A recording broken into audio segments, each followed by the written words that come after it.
What is up YouTube, and today I bring you a battle against this guy I met on Cerebi. It's a standard OU battle and he's called, well, Hawk, as you can see by his name there.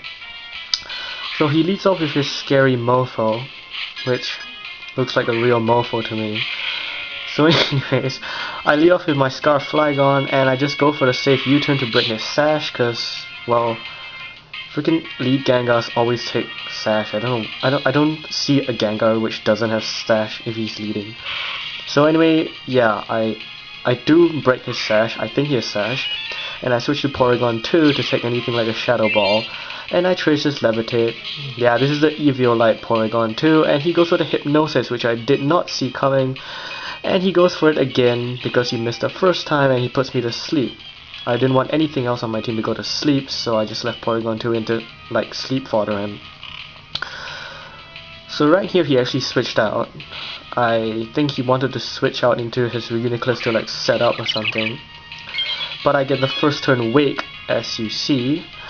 And I just go for the safe Ice Beam because my Tri-Attack wouldn't hurt Gengar if he chose to stay in. So now he knows I have Ice Beam, and that's a little bad in, like, later in the battle, and you'll see why. So right here I switch to Shaman because I know I could take any hit from him, Focus Blast, Psyshock, or Psychic. And he indeed goes for the unstepped Focus Blast, and I do take it. Now I do not have any EV investments into health or my defense or special defense, just because this is a timid max speed max attack Shaman, but I take it just because of my natural bulk. And he got a special D drop right there, and I think he predicted my switch or something. But I chose to stay in and go for the Seed Flare just cause, okay, I'm not modest, I don't think I could kill that Reuniclus, but I just want to get as much damage on it as I could. Then revenge kill it later. So he switches to his own wall, Porygon 2, and takes the Seed Flare, really good. He could potentially take 2, but I got the harshly dropped special defense, so I dropped it by 2 levels, so he cannot take a second one. So he switches into Dragonite, which can take Seed Flare, like 4 times resisted, and I missed, so I'm like, whatever. It wouldn't do much anyway because it's multi-scale. So I switch to Porygon 2 and I trace his multi-scale. For any of you guys who do not know what multi-scale does, it's, well, when the Pokemon has full health, it reduces incoming damage by 50%. Only when he has full health. So on the switch, he goes for the Dragon Dance and I'm like, shit. And he goes for the Aqua Tail. And because I trace his multi-scale, it does like horrible damage, like 44 damage, and I just cripple him with a Thunder Wave because I was like, alright, I need to like cripple this thing because he has Dragon Dance. So I do cripple it and I go for the Tri-Attack, predicting a switch, and at the same time if he doesn't switch I could potentially break his multi-scale. And I do break it and he gets a Para-Hatch, which is really unfortunate. And so he has leftover, so he might be a little bulky variant. And right here, I think he suddenly realized I had Ice Beam, like he just remembered. So he switched out into his Chandelier, as I do go for the Ice Beam because I wanted to break multi-scale, then go for the Ice Beam. I don't know why. So I think he was also predicting me to go for Tri-Attack because Chandelier doesn't get affected by Tri-Attack, but whatever. So right here I predicted a Fire Blast or something, so I switch into my Rotom Heat form as he goes for the Heat Wave, which I do not really see on Chandeliers. I guess this makes him special. So I do take it really well. I do not have any special defense investments because, I don't know, I'm a modest max HP, max special attack. But I have natural bulk as well, just like Shaman, 251 special defense, so I take it really well. He predicts a fire attack, I think, and he goes into Dragonite.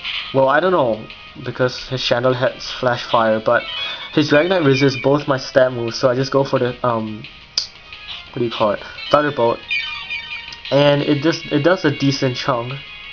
So I don't think he's bulky. So right here I'm like, okay, I'm gonna switch back to Porygon 2 and trace his multi-scale because Porygon 2 his multi-scale is really gay. And you'll see later why it's really gay. So he locks himself into Outrage. I don't know why. I guess he wanted to get rid of Rotom really fast. And it does a decent chunk to a bold max defense, max HP Porygon 2. So right here he's paralyzed, so I just go for the recover and I outspeed him and recover back to full health. So my multi-scale is activated once again. And as you can see, he goes for Outrage again because he has to, and it does like what, 59 damage? Yeah, it does like no damage. Stab and everything. So right here he probably feels bad, and he gets a third turn outrage, so he couldn't switch out, so I just go for the Ice Beam, and that is a kill on Dragonite, who is 4 times weak to ice moves, as everyone knows. So right here I'm like, alright, I don't care, because he was paralyzed anyway. Getting rid of Dragonite was just meh, whatever.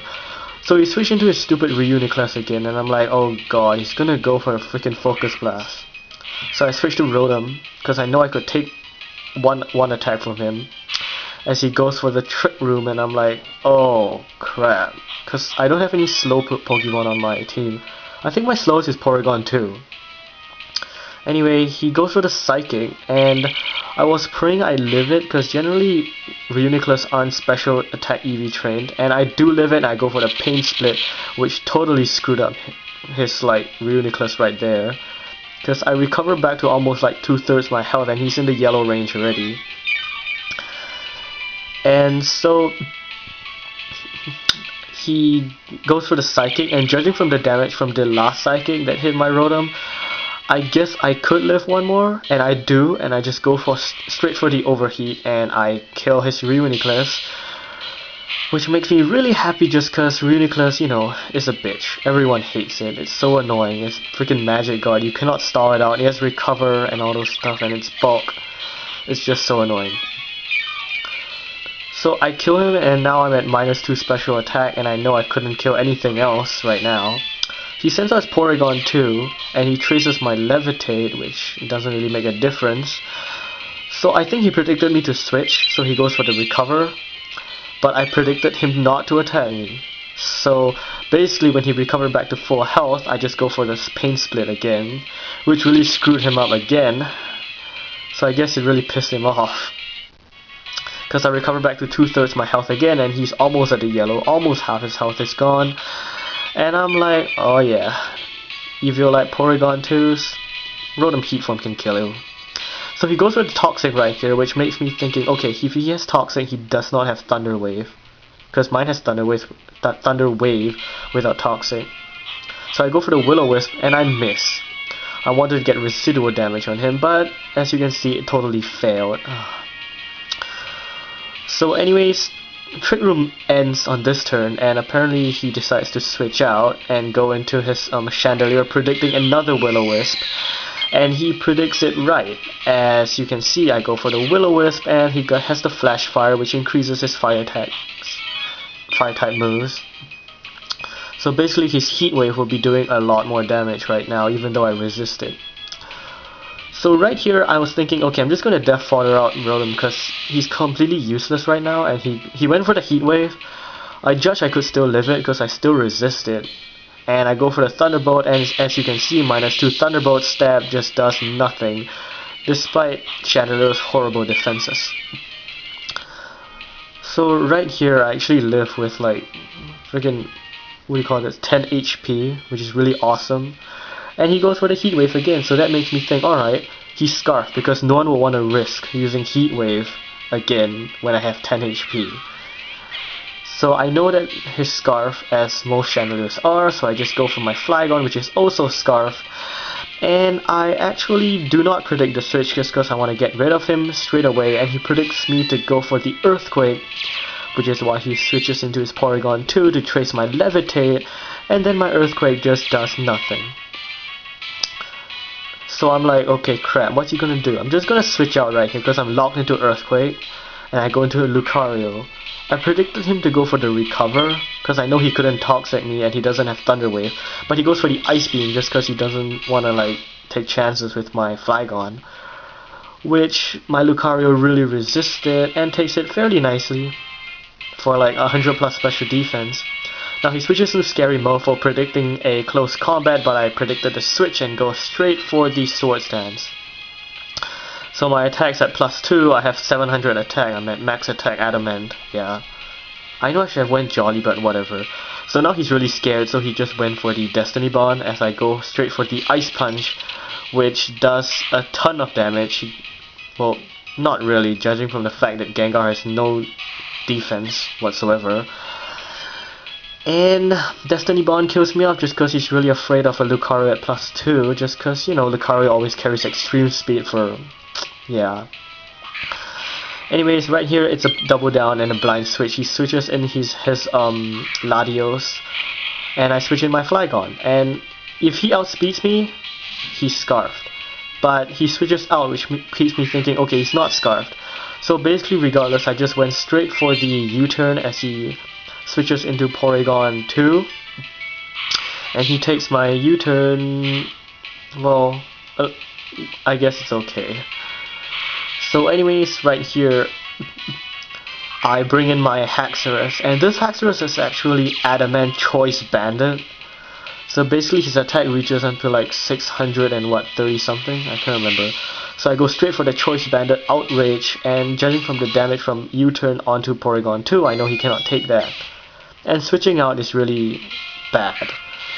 So right here, he told me after the battle he thought I'm Scarfed. So he brought in Chandelier first, instead of bringing Latios first. And he goes for the Hidden Power. And I actually live that just because I'm only 2 times weak to Ice. So yeah, it's HP Ice. And I go for the Outrage, and it kills the Chandelier. So I already know I have this game in the bag, just because I have a Scarf Flygon with Outrage I could kill with Latios with. So he sends out Latios, and yeah, right here you see he's actually Choice Specs as he goes for the Ice Beam. So he decided to lock himself into Ice Beam and kill Haxorus. He outspeeds me, and he was really sad about that after the battle. And right here I just send in my Porygon 2. I trace his Levitate. And basically I know I could wall him all day. He goes for the Ice Beam, and it does a decent chunk. And I thought, okay, just cripple it anyways. Thunder Wave. Because if I don't cripple it, he might be able to, he will outspeed my Shaman, and he can probably take 1 Outrage, I think. I don't remember. But yeah, so I go for the Ice Beam. It does a little under half, and I'm like, oh crap. So he goes for the Ice Beam, and I'm like, oh no. And I live with 78 HP, and I was like, okay, let's just recover right here. I cannot take another Ice Beam, and I know my next Ice Beam will not kill him. So I recover up right here. And I go for the Ice Beam again. No wait, he goes for the Ice Beam first because I recovered on him. And so I'm like, I was like, okay, I'm not gonna recover anymore. I'm just gonna end it right here, right now. So he's left with like a little like 10 HP, I don't know. And he goes for the Ice Beam again, which he doesn't kill me. And right here he ran. So that's a good game, and it's a 3-0 in my favor. And I hope you guys enjoy the match, and stay tuned to more videos I'm going to upload to YouTube. Peace out.